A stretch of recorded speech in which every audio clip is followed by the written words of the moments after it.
Hi everybody, my name is Anne. Welcome to Art on the Creek. If you're watching this on the day that it airs, we are in my home studio in Parker, Colorado, and today is Saturday, May 31st. Welcome. I hope that everyone is having a great day today. You know what, when it gets to be this time of year, for me, what I think about is end of the school year, which makes me kind of just go through all of the things that happened that school year. And of course, when I think of school, I think of my own experience, I think of my kids' experience, and now I'm thinking of my grandkids' experience. But what I think of a lot is art class, naturally, because I'm an artist. But one of the best things that I remember about art class is the day that they would bring out the special markers. That was a good day, my friends. If you could play with any art supplies, really, that you couldn't get in the stores or that your parents wouldn't buy for you because they were too expensive. Well, that is how I felt when I got to get a hold of these Ohuhu Molokai extra wide nib markers. Ohuhu was so kind. They sent these to me to share with you guys, and I want to show you. I felt like a kid in art class again because it was so fun to just jump in and try all kinds of techniques that I wouldn't normally have tried with a typical alcohol marker that has a chisel or a bullet tip on one end and a brush tip on the other. These markers will really enhance, if you're a marker artist, they will enhance your capabilities, they'll help you push your envelope, and they can save you time, especially with filling in backgrounds. So if this is something you're interested in, stay tuned. And if you're interested in saving some money, Ohuhu was kind enough to provide me with an affiliate link and a little bit of a discount. I will put that in the description for you. So without further ado, let's take a look at the really cool markers brought to us by Ohuhu today.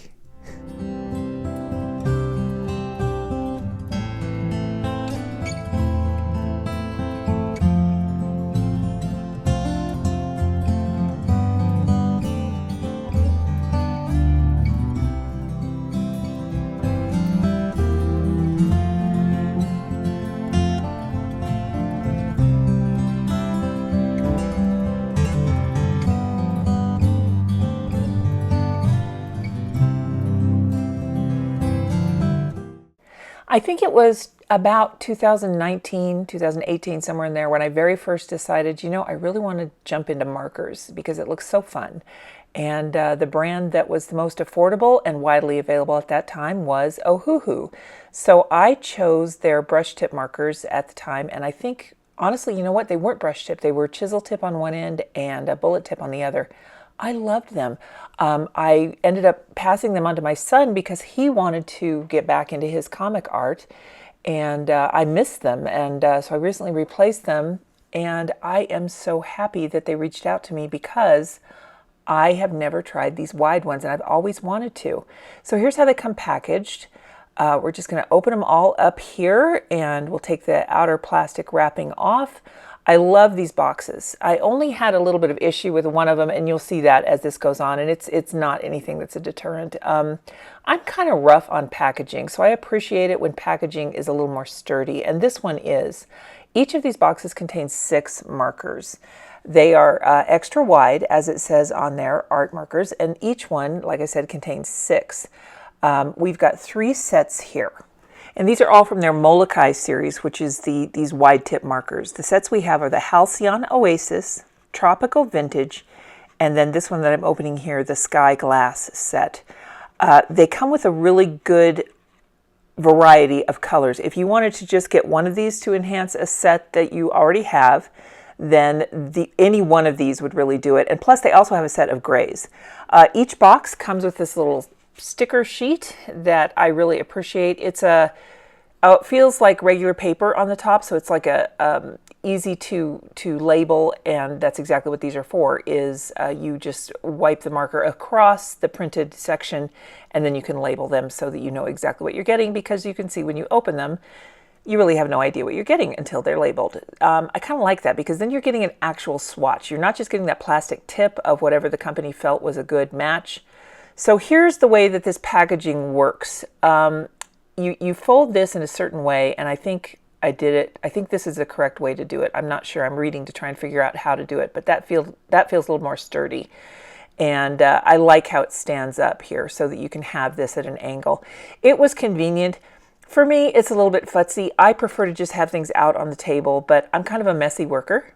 So that's just a little bit of matter of preference. I didn't dislike this, and I wanted to use it throughout this video so you guys could see what it's like to use this set. But for me to have to think where I put things away when I'm in the middle of creating is a little bit of a challenge for my brain personally. It may not be a challenge for you. I just like to work in piles. So that's just a personal preference. This warning here, it basically tells you just to be very careful because since they're alcohol markers, they're flammable.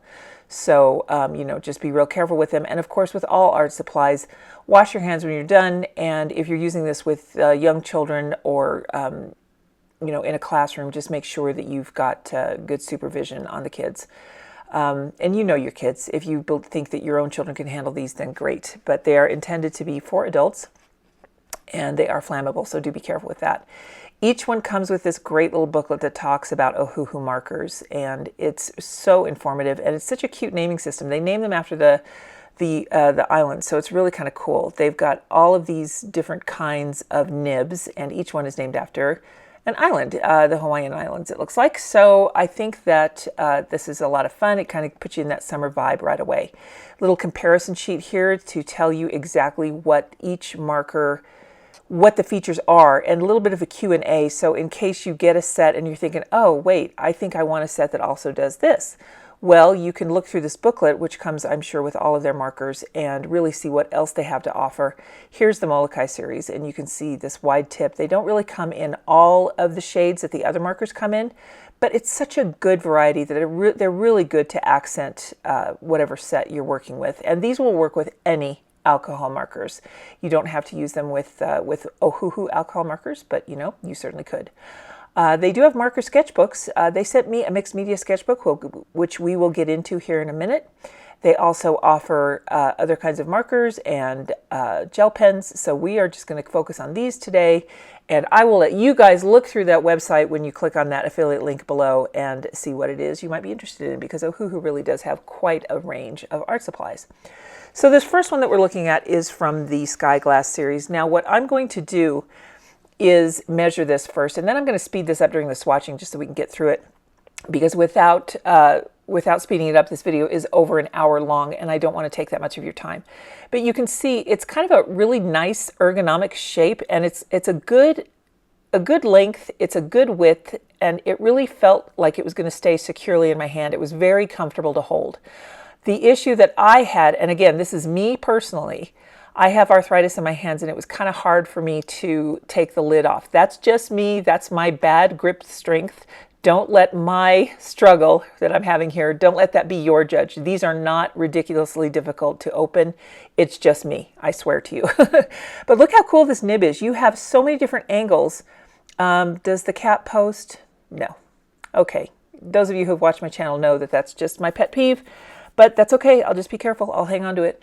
And then you're just going to swipe across here, and I'm kind of trying to get the hang of this marker, and I realized, wow, it's got a lot of capabilities.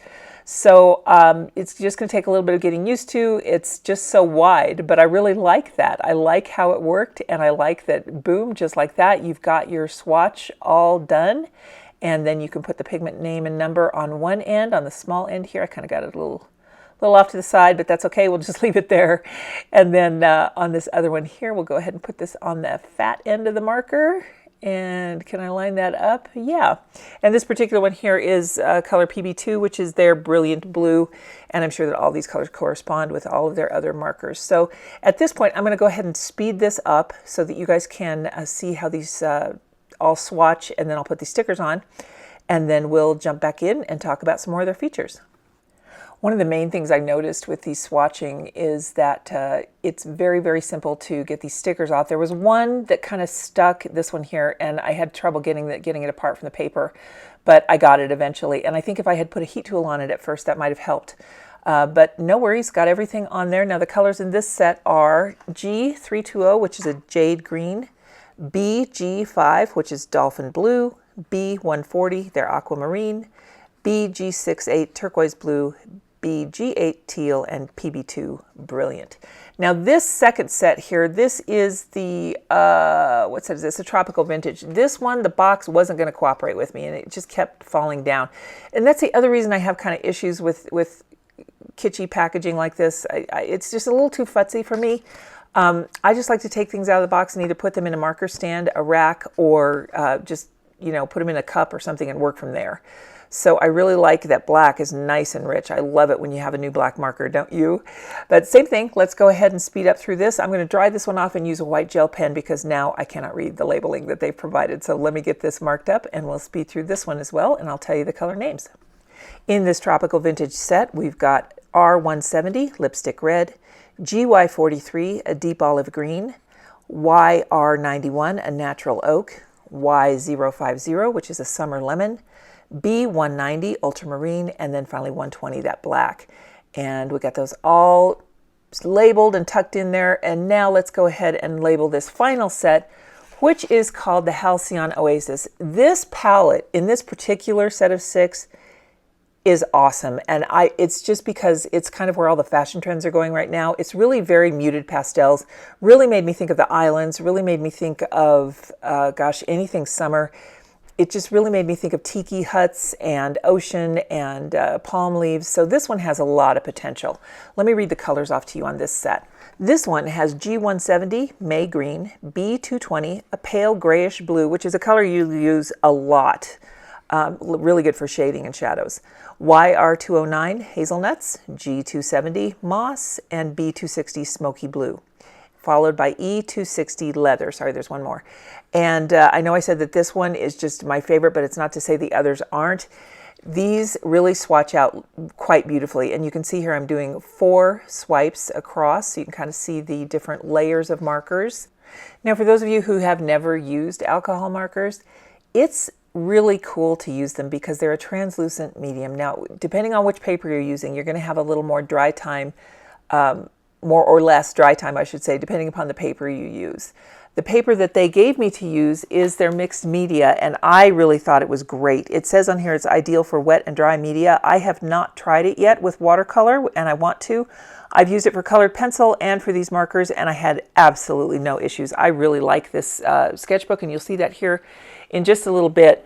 Alcohol marker, the nature of it is you can blend it while it's still wet.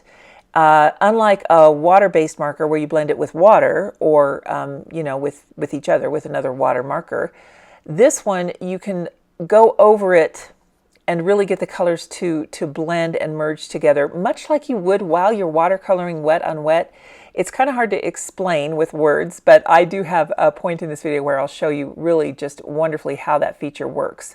So you can see here, I'm kind of trying to do 4 swipes across, and I'm really glad they included this little thing because I would recommend, if you've never used these wide markers, to kind of just play with them for a little bit and really get the feel for this nib and how you need to angle your hand.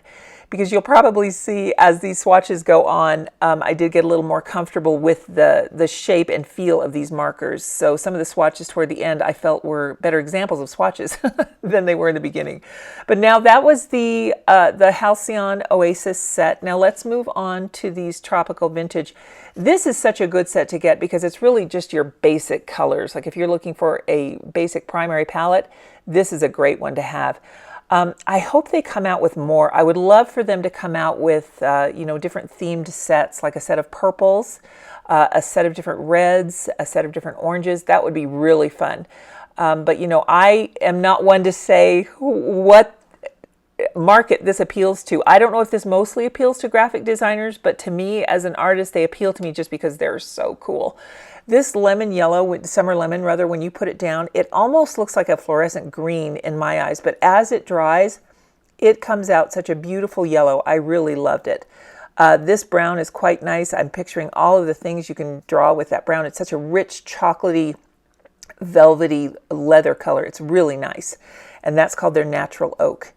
Now let's get into this deep olive green, which I like. However, I wouldn't really call it olive, but you know, marker color names don't really follow the same principles that watercolors do. So it's just kind of, I always think of it, I don't know if this is true, but I always think of it as almost like a nail polish color name or a lipstick color name. Some of them are named really kind of fun, interesting names. So this one, in fact, the red is called Lipstick Red. So, you know, it's just not really a carmine red or anything like that. They're named according to whatever the company thought would be good marketing. So here's their set of the sky glass. These are all variations of blues and teals. This was also just a delightful set. I love it when manufacturers put things together in palettes that make you think of something, that they really evoke a mood. And these sets here, to me, this one obviously really evokes the ocean, water. And of course, what better thing to have this time of year than to think about, you know, drawing sea creatures or beautiful skies and clouds or, you know, ocean scenes, anything like that. So as I'm swatching these, I'm kind of trying to think, what do these colors make me feel? What do they make me think of? The one thing I was really impressed with, is the ink flow. As soon as I got the hang of how to hold the marker, and it really didn't take but a couple of swipes to do that, the ink flow is incredible. And as far as these tips go, I used them for 3 full drawings, and I didn't see any damage on the tips at all. When we get to the paper, I'll show you the bleeding, and it bleeds through the paper, but it doesn't go through the next page. You'll see what I mean when we get to that.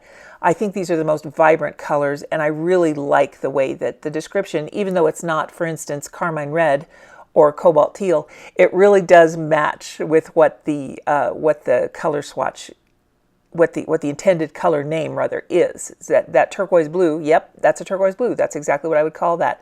So what you can see here, from all of these laid out, isn't that a nice collection? And just imagine, there's another set there, a set of grays, which are always really nice to add to any marker collection if you need additional supplies. Grays are always a really good one to get. Now this sketchbook is sold separately, but look at this. It comes with a barrier sheet, which I'm so happy. It's wonderfully flexible. Here, let me show you the cover of this here. It is the Ohuhu mixed media, I should say. This is their sketchbook that they sent me, and I really like it. It is 120 pound, 200 GSM, and I felt like it was really quite good. 8.5 by 6 inches, and I've used it with some colored pencil here, you can see, and it really performed very well. It has a very slight texture. Those of you who are familiar with watercolor, I would call this kind of a hot press texture, or maybe, if I'm not mistaken, kind of a Bristol vellum. So it's got a little bit of a texture to it, just the right amount of tooth for something like colored pencil. So for that, this is really a great set. In fact, that lemon that I drew there on the first page, that was from the Ohuhu set. So we're going to put this barrier sheet in there. It's flexible, it's silicone, so it's easy to clean. And let's go ahead and just kind of draw. And I think I'm going to go ahead and draw a lemon here with this one. And I'm going to speed this up because this isn't really intended to be a tutorial on how to draw a lemon with watercolor. And I don't want to take all of your time today, but I do want you to see 3 different ways of how to use these markers. So you can see things I want you to look for are different ways that I'm using the nib. You can turn it and twist it and use it for a very fine point. I will slow down and get to that point when we're doing the background, and you can see just how versatile this nib is because there's so many bevels and so many ends on it. You can really get some interesting layers here. I love using a flat, wide brush when I am painting, and I really felt like I was painting when I was using this marker. So let's go ahead and speed this up a little bit, and you guys can really see how durable these are and just how vibrant and accurate these colors are. Really just lovely to use. When you use alcohol markers for the first time, it might throw you a little bit if you've never used them, but honestly, if you keep working with them, and you're familiar with watercolor, because that's kind of where I'm coming from on this, or pastels, you'll kind of see that they really have similar characteristics. I'm able to lay wet on wet and really get some good blends, and here's where I really want you to see this fabulous blend of the brown in with the yellow. So I want to go in subtly at first. I've picked up the hazelnuts color to create the first shadow. Now this is going to be where I'm imagining the light source is, casting a shadow from the leaf onto the lemon. The lemon yellow in that lemon is still a little bit damp, and I can see that with my eyes. I don't know if you guys are picking that up with the video here, but we're going to go ahead and just really get this to blend. I'm going back over that swatch that I just put down for the shadow with the lemon yellow. Now watch what happens to the right edge of that area that I covered in the hazelnuts. It just kind of disappears and becomes velvety smooth. And the other thing that I really love about this paper is it didn't pill up. This paper can handle a lot of layers of alcohol marker, and that is really a neat bonus, because when you're working with alcohol marker, you do really want to have that active working time to have it, kind of stay wet so that you can make these suede-like blends that show up there, like on the left side of that lemon. And in order to do that, you need to have a paper that's going to stand up to it rather. So I'm just kind of adding a little bit of texture to this lemon, really loving how the different sides of these wide nibs are so versatile. I can really get a thin line out of these, and I'll show you that more when we get into the background, because I was amazed. It really made me feel like I was using a micron pen instead of this wide nib. So I'm really, really pleased. You can see for a minute there, while it's still wet, it'll get a little bit darker, but then it dries back to that swatch color. So these colors are really true, really lovely, and so vibrant. I was just so pleased with how bright these were. I added some red to the branch. I tried to use all the colors in all of the pieces that I worked on. So I wanted to make sure that you guys could see all these different techniques and, different ways that you can use them.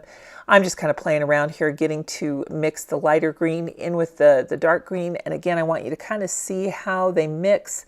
So I'm going to keep this portion at regular speed, because I wanted to kind of really just reactivate that darker green underneath there and get it to blend with this lighter green. And you can do that with these markers, and there you can really see it on the middle leaf, how that the division between the light and the dark color there is really just beginning to just kind of become a soft line and just kind of blend together. So that's one of the things I really love doing with alcohol markers, because in that way they are a little bit like watercolor. I love their vibrancy. I love their graphic nature. I love drawing comic book art. Superheroes are some of my favorite things to draw. And at first I was skeptical. I thought, oh gosh, I don't know if I could draw a superhero with these. But you know what? You can, because this tip has so many different edges. So let's see. I'm kind of trying to decide how I want to go about doing this. And I think what I'm going to do is first give myself some guidelines. So let me get that on here, and then we'll put the background in. One of my favorite color combinations is this brilliant blue with yellow. It's just really quintessential Italian summer to me, and I just really wanted to get part of this blue in here just so that it can contrast with the yellow, but not have it go all the way to the end. I really kind of like this offset square as a background. So I just drew a little square for myself here, and I'm going to kind of fill it in using different kinds of strokes and different sides of this nib to really get it to fill in, because I do have some intricate shapes here. I've got some of these sections are smaller, some of them are bigger. If you're using a brush tip, of course, you're kind of limited to, that having those narrow lines that show up. Also, a chisel tip will give you the same sort of limitations. Not necessarily bad, but if you're looking for something that you can cover a lot more area with and really get, more color down in one fell swoop, then these markers will really help you with backgrounds. And this particular background that I've got here isn't a big, easy, open background, right? Like there's some intricate shapes in here, and you can see that I'm kind of having to think a little bit. And now I want to kind of smooth this out and make sure that it looks cohesive. And I want to make sure that these layers that I'm adding of the marker aren't going to be too obvious when they're dry. So right now I'm just kind of hoping that all of this dries kind of the same and you can't really see too many lines. And to my delight, that's exactly what happened. So I'm really pleased with using this one as a background. I was pleased with all of them. The only slight issue I had, and it's really a non-issue, I think, is the way that I was taking the cap off the pens. Sometimes the nib would kind of get cockeyed a little bit in there, and all you have to do is just press down on the paper and it goes right back in. I'll see if I can show that to you on one of these things. But this is the part where we can get the really fine tip. I'm going to go, I'm using this back corner. I'm going to call it the lower end, the downward slant. Look at how narrow that is. Isn't that fascinating? You have just a corner back there, and I swear that looks like to me like a 0.5 micron pen width.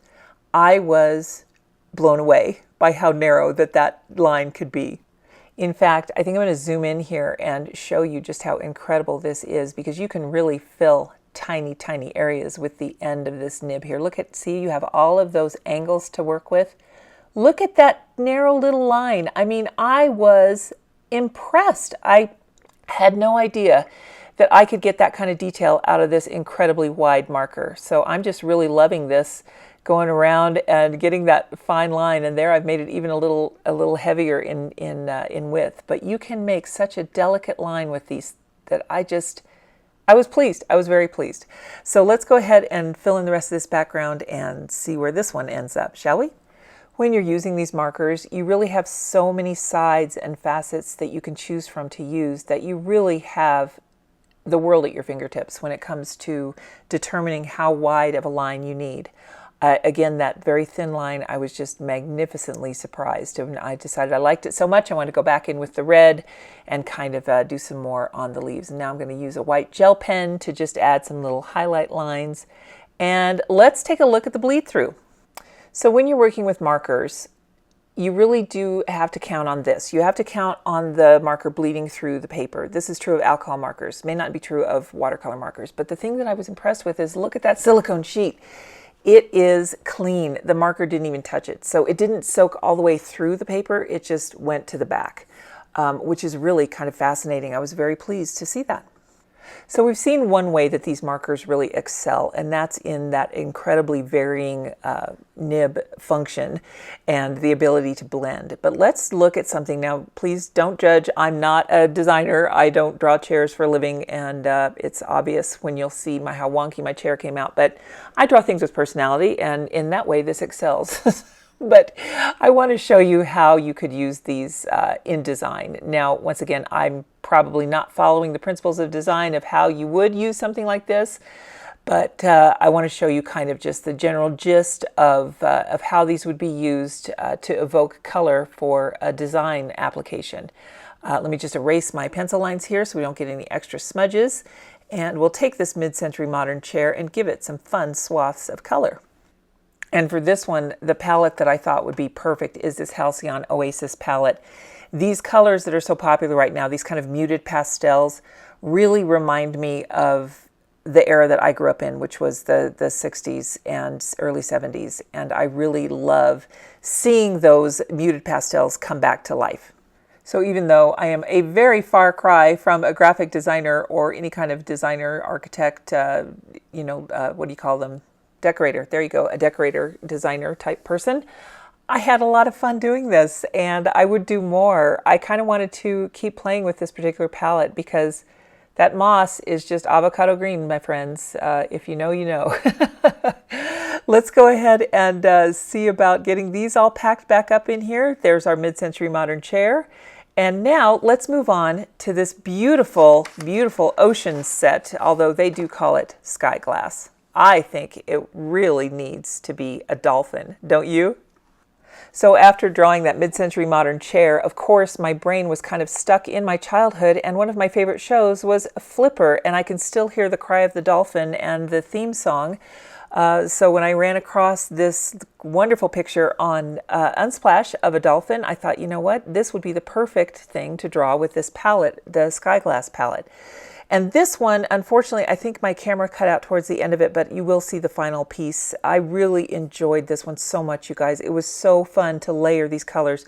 And I thought, you know what? I'm just going to do this the way I would with watercolor. I'm going to start with the lightest color and fill this in and then just continue on adding layer upon layer. And it worked so well. And I was so pleased that my watercolor brain really came up with what I thought was a decent way to create this dolphin. So I didn't have any issues transferring my body of knowledge from watercolor over to the dolphin here and using markers to create an entire piece of art. I really enjoyed everything about it. And again, I'm sorry that I don't have all of the footage that I filmed creating this dolphin. I don't know what happened to the camera, but I really enjoyed feeling like, you know what, I'm just going to paint with these. And that was the approach that's kind of where my headspace was. And it worked so well. I was blown away that I was able to think of this as a paint and to go in with such a painterly approach. I loved being able to turn this nib every which way and just get all kinds of textures and values out of this one little marker that is really quite pale. This first one that I'm using here is the jade green, and I love these light colored markers because it's just so lovely to be able to start with such a subtle color and then build in value until you get something like this. Now this, I did use all of the markers in the Sky Glass set to finish the dolphin here. And you can kind of see some of those fine points. That's that brilliant blue, using the back end of the nib there to act as a fine liner. So here's the chair again, and you know, it's not going to win me any awards for design, but I really think it's cool. I like the energy. I like this style of art. I just really don't know anything about it, but these markers would make that very easy if you were inclined to do that. And again, just creating any art really where you want to layer something and add gel pen on top or even colored pencil. These markers will do all of those things. They've got great ink flow. The tips are lovely, very durable. I really like the paper that they sent. It's just a mixed media pad, but it worked very well. These markers, I have a feeling, are going to last a really long time, and they're just so vibrant, and the color description is very accurate. So you guys, check out that coupon down below if you're interested in the description, and I appreciate you hanging out with me today. We will see you next time. Take care, everybody. Bye now.